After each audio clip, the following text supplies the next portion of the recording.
So the ability to open up the power liftgate, dimmer switch for the interior gauges, and then you can turn the liftgate off. If you don't want kids playing with it or whatever, pressing the button, you can just turn that power liftgate feature off.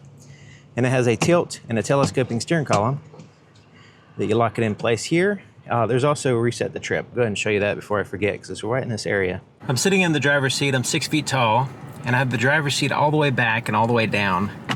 And it's too much room. I mean, I have to pull it out for sure. So if you're over 6 feet tall, no problem driving this vehicle. The legroom is excellent when you pull the seat all the way back. Now it diminishes the rear seat slightly, but you know, if you're really tall and need a vehicle, this one works apparently. I feel like a toddler. So let me go and pull it up quite a ways here. So it has the leather wrap steering wheel. Feels really good. This leather is awesome.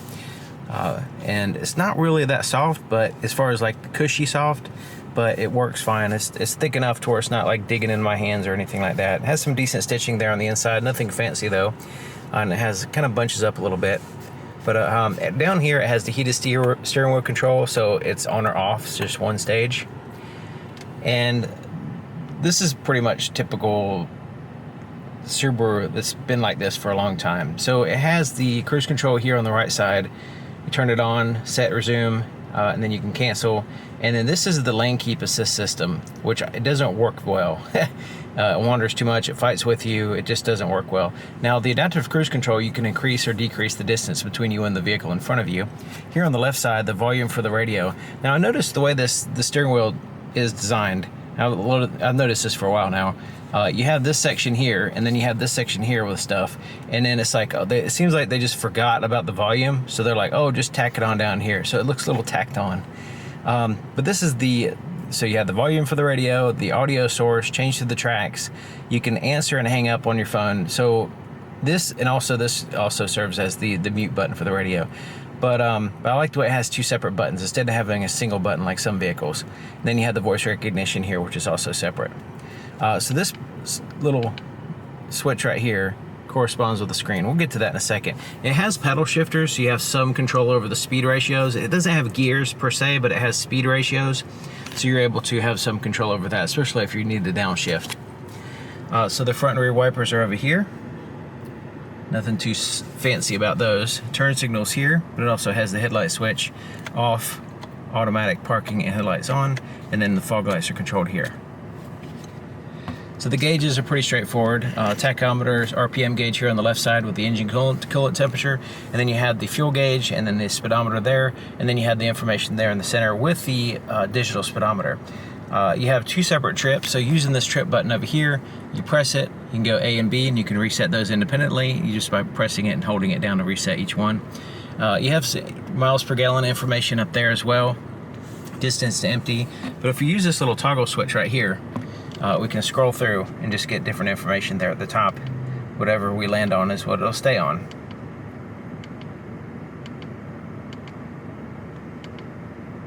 So yeah, choose what you want. No elaborate computer or maps or any kind of special things like that. Okay, so over here, they added this recently, this little thing right here for the driver attention system. So it actually has a camera and infrared lights to shine in your face, basically.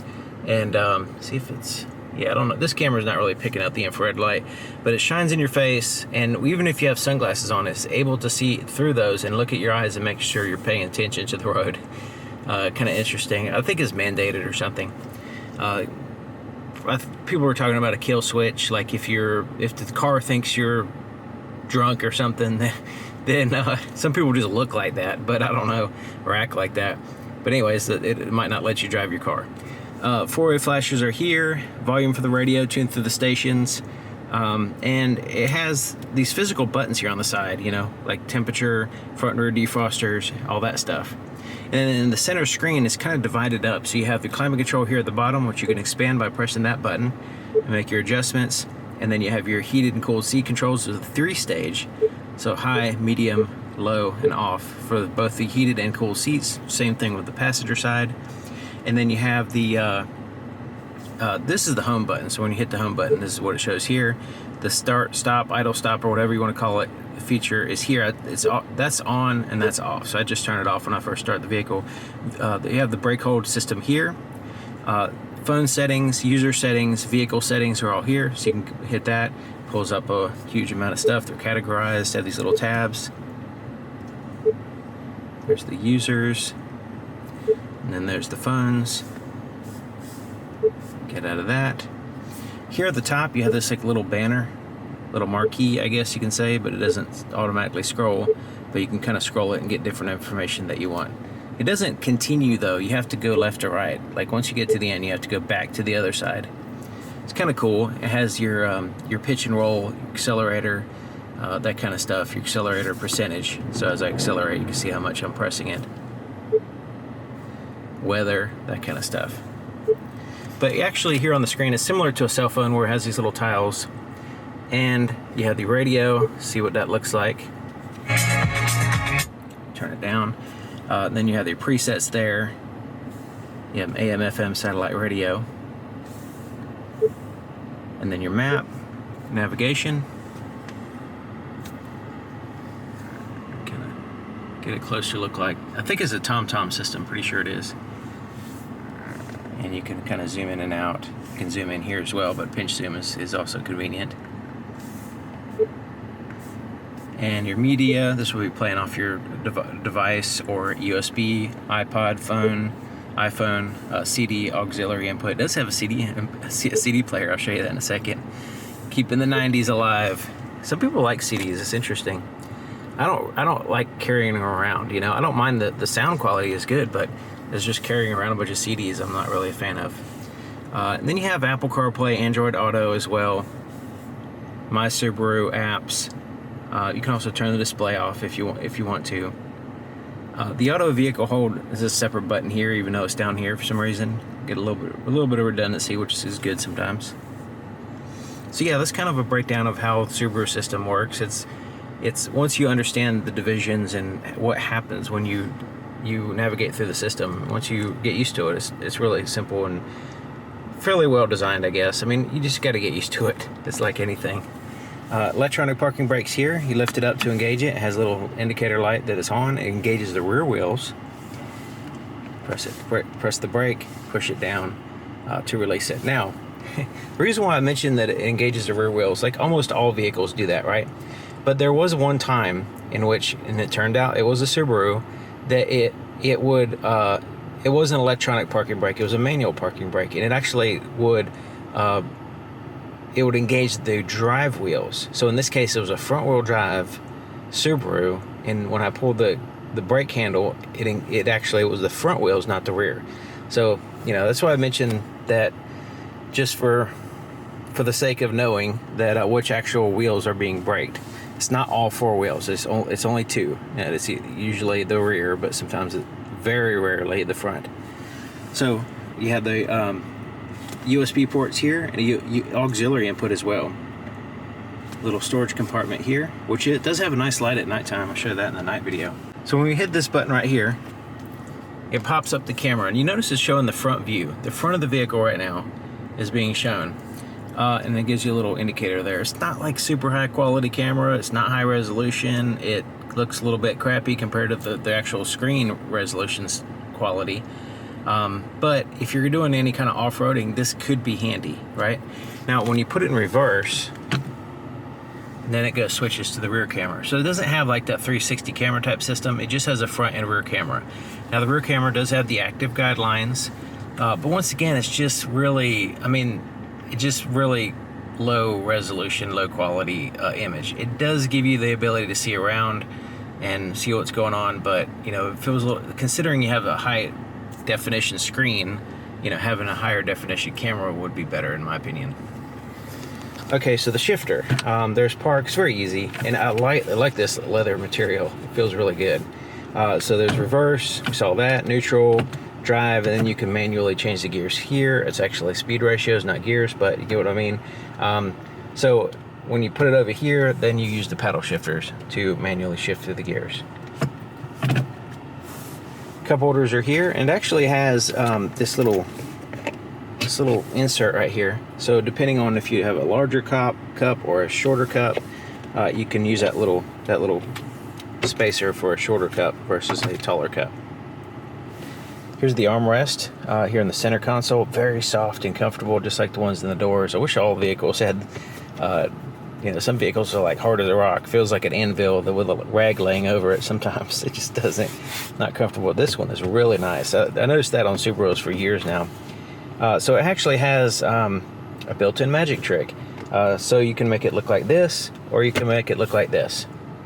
All right, enough joking. Under here, this is there's two little levers right here, and the top part is the left one, and it has this little shallow spot. I have my business cards in the way, and I'm not trying to show off cash. These are actually my business cards. It's a little, you know, has looks like a $100 bill, and it has a QR code, and it's intended to promote my YouTube channel. So no, I'm not trying to show off cash like some people will think I'm doing. I don't have any cash to show off. All right, so this is kind of rubberized right in here. So whatever you put in there doesn't slide around so much. Now, when you lift this up, it's gonna, you know, slide to the back. But yeah, nice little quick access spot. And then you have the larger spot down here, and it has places for wires to go in and out of this compartment. This is where you'll find the CD player and a 12-volt power supply and a felt lining in the bottom. It's not super deep, but you can take out. I would take out the felt lining and replace it with a lighter color one so you can see in there a little bit better. Made a video about that before.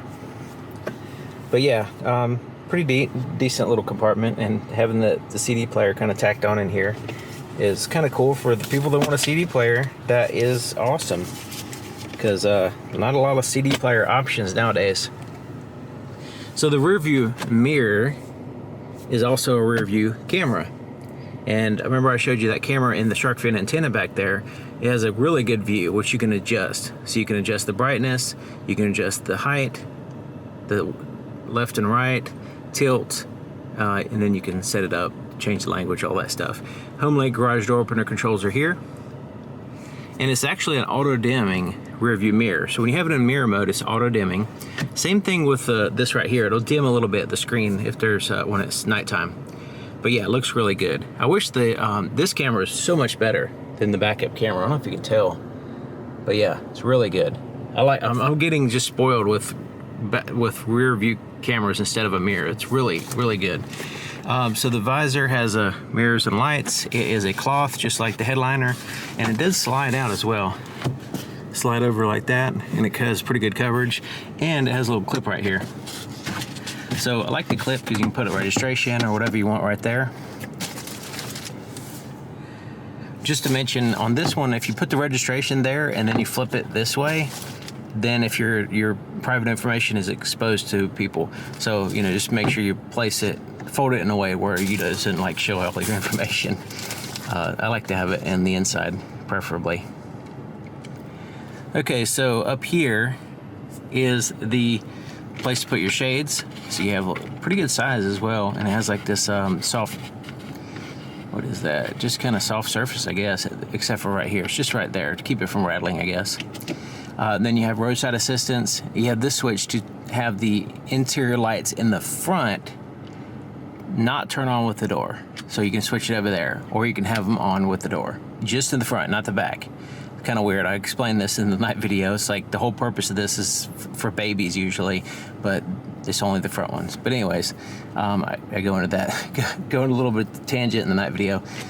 Little quick reading lights here. You know, they're not all that great, but that's the interior lights here in the front. And then the sunroof is here. Then the sunroof has a shade that covers up 100% of the light. You can slide it back, and let's go ahead and tilt it up. Pull it back down, slide it back, pull it back, goes a little bit further back.